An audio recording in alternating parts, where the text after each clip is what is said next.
Hey, we're back. I'm Bryson. And this is Brooke, and today we have Tia Heidi Montero with us. So Tia Heidi, you want to tell us a bit about yourself, about how being Austrian in the States affected you, or where you're from, where your parents are from? What brought you to the States? Yes, sir. Okay, I was born in 1944 in a little village in Austria in the Alps. My name is Heidi, and my life was like the real Heidi.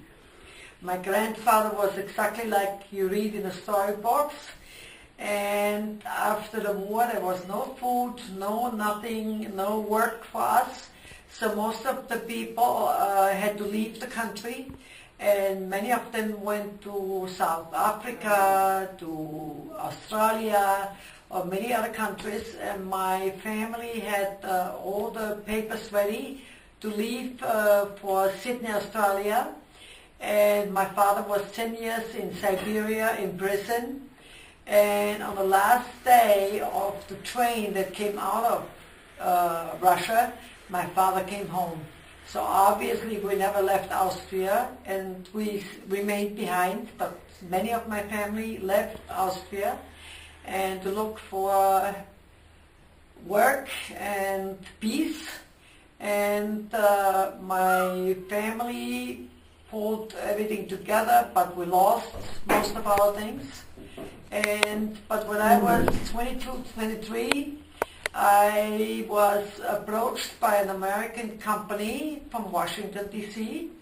to come to America. Many Americans went to look for qualified people, whatever profession.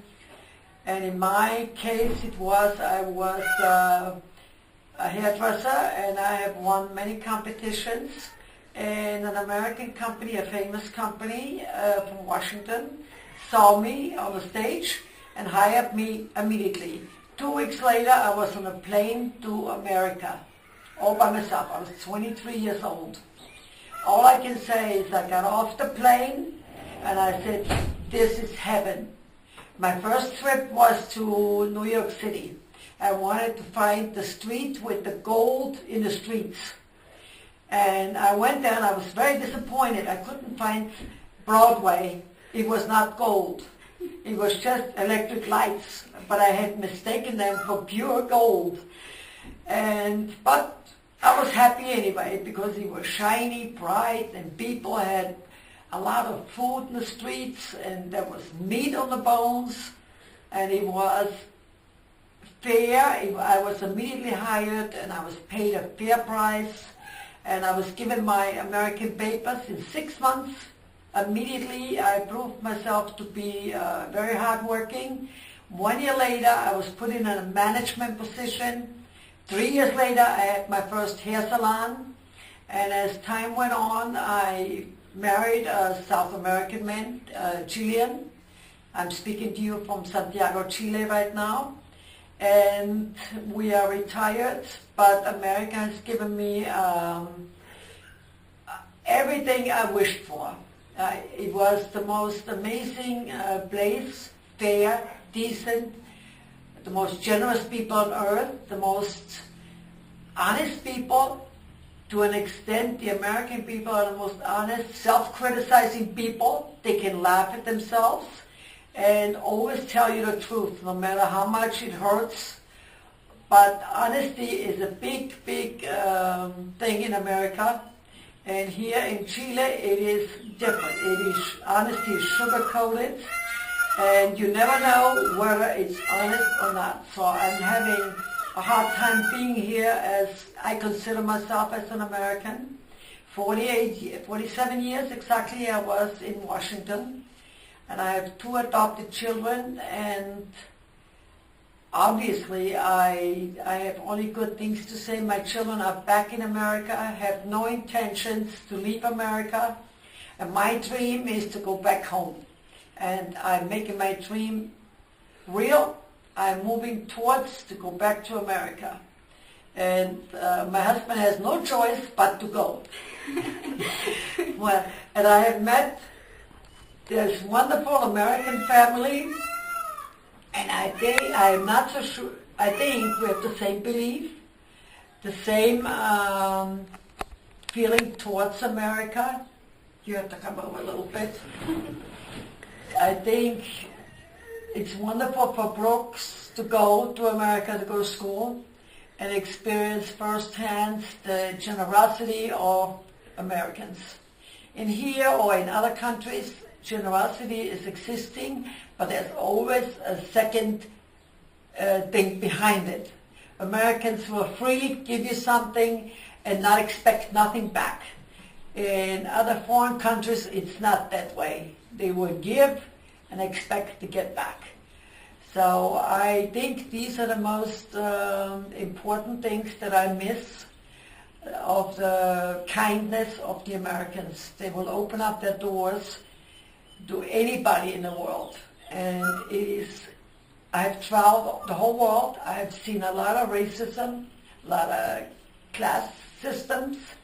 America seems to be the most generous country in the world and accepts any religion, any color.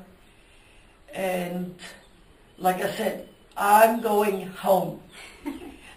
Okay. Do you have any advice that you would give to other third culture people who... Any other countries, I would have to say to be more honest, more free, and don't have fear of telling the truth, which is in other countries the people are always scared of telling the truth. And the Americans are just so free in their mind, in their heart, and they will always tell you the truth no matter what. And you know exactly where you are when you speak to an American, and that is not in other cultures. It's not. And I think this is what makes America so great: the freedom to speak and be what you want to be. And the poor people can go. I have some Spanish friends.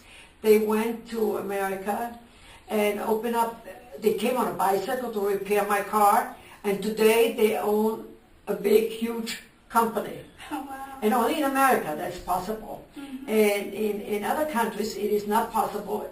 They ask you who you are, what is your name, what are your contacts. They do not judge you like an American. An American would judge you who you are and not who are your relatives or your contacts. Mm-hmm. And this is not, and this I think is the biggest problem with other countries.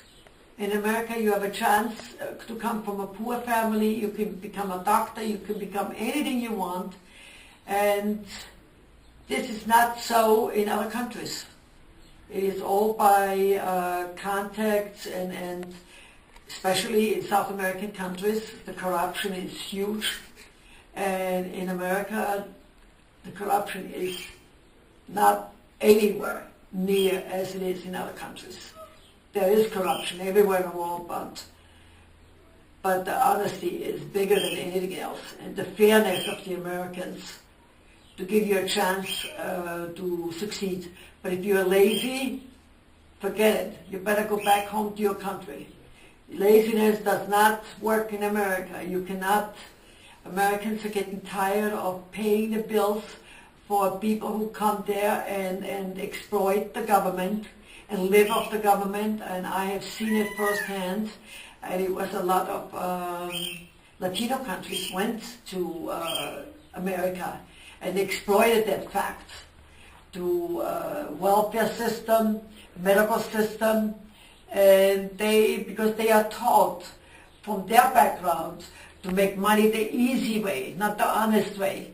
So I think that's the difference between us and the other countries. The Americans are just, by hard work, anything is possible in America. Okay, well... You have a question?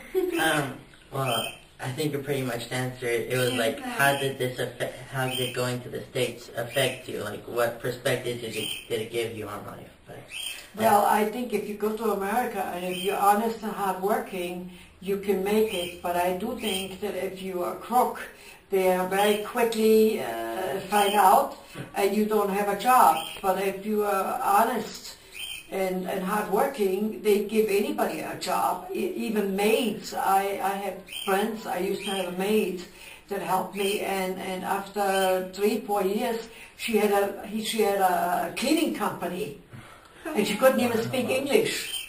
So, you know, she went, this can only happen in America. She went and got all her poor little Spanish people together, and they went in this beat up old car to go cleaning houses. So if you are not arrogant, and if you're willing to work, you can go to America. But if you go there with the wrong idea of stealing and exploiting, sooner or later it's going to backfire. So I think the only ones I know is hardworking people, and everything I have today is because I was honest, decent, and hardworking. And the people see that in you. They have it figured out immediately. So this is great. Okay, Okay, well, see you next time. See you next week.